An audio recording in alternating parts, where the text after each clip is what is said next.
Good morning. You're listening to Slices of Wenatchee. We're excited to bring you a closer look at one of our top stories and other important happenings every Tuesday, Thursday, and Saturday. Today, a longtime college access program for migrant students has come to an unexpected halt, and the loss of support could ripple far beyond the classroom.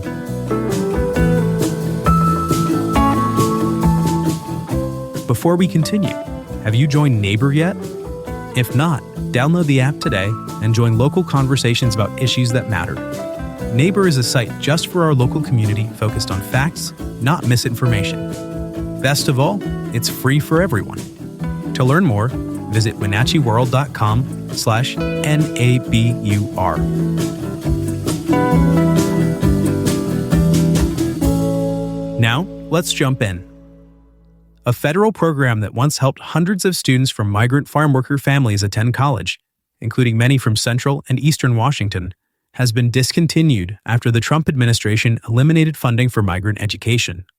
The College Assistance Migrant Program, or CAMP, provided 5-year grants to institutions like Washington State University, Oregon State, Boise State, and the University of Washington.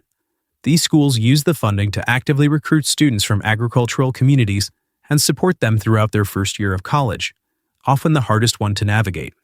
For students like Citlali Mendoza, camp wasn't just an opportunity. It was the reason she ever imagined applying. The daughter of Mexican farm workers, Mendoza first heard about the program at a presentation at Connell High School, where a Latina UW graduate and former camp student shared her own experience. For Mendoza, that moment changed everything. Suddenly, the idea of attending a major university far from home, far from the orchards her parents worked in, felt possible. Camp offered mentorship, help with financial aid, and a sense of belonging in a world that felt unfamiliar. She applied, was accepted, and won a presidential scholarship. Now, she's a senior at the University of Washington, preparing for graduate school in public policy. That kind of trajectory is what camp was built for, to help students not just access college, but succeed once they got there. Weekly seminars, peer support, and financial aid help first-generation students adjust to college life, especially those balancing school with family obligations and seasonal work. In the Eastmont School District, college counselors say they saw the direct impact in local schools.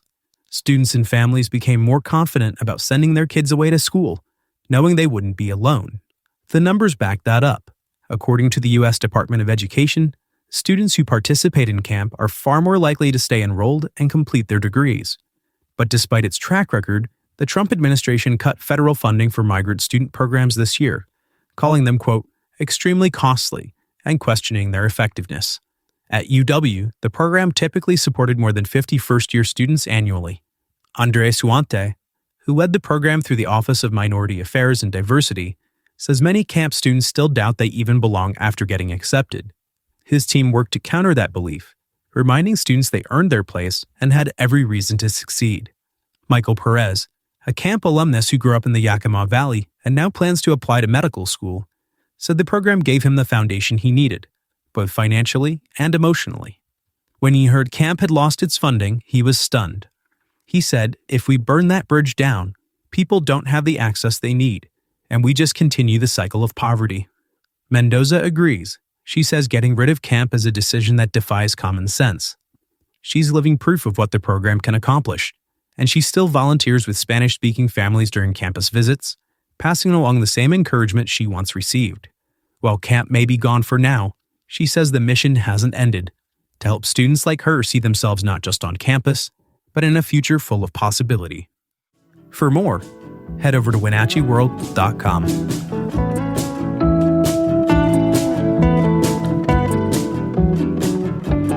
Are you passionate about the issues shaping North Central Washington? Then you won't want to miss the Wenatchee World Forum at Pybus. This monthly event brings together newsmakers and the community to dive into the topics that matter most. It's your chance to engage, ask questions, and be part of the conversation shaping our region's future. Have questions or need more info? Visit wenatcheeworld.com/forum.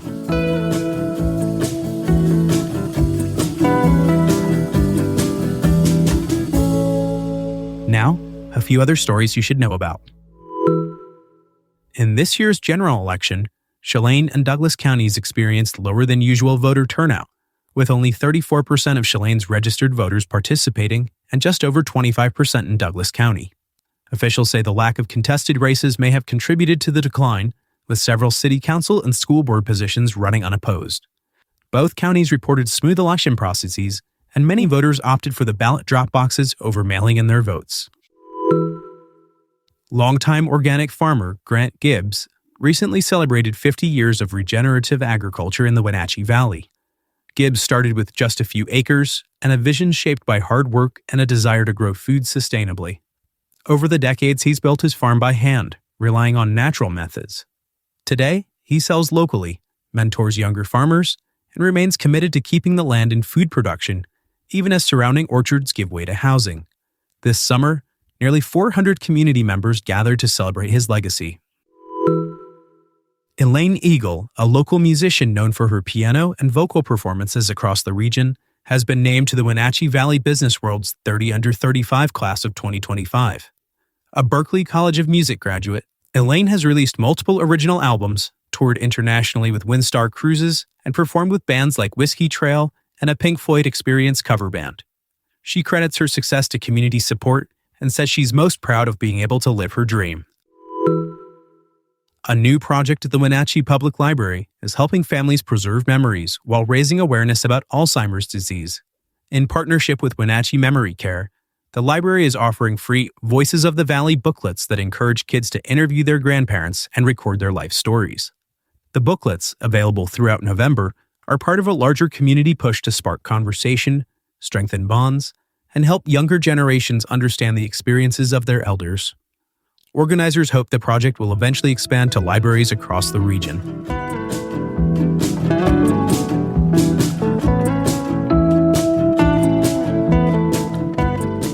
Thanks for listening. For more information on all the stories you heard today, visit us at WenatcheeWorld.com. The Wenatchee World has been engaging, informing, and inspiring North Central Washington communities since 1905. We encourage you to subscribe today to keep your heart and mind connected to what matters most in North Central Washington. Thanks for starting your morning with us, and don't forget to subscribe to Slices of Wenatchee wherever you listen to podcasts.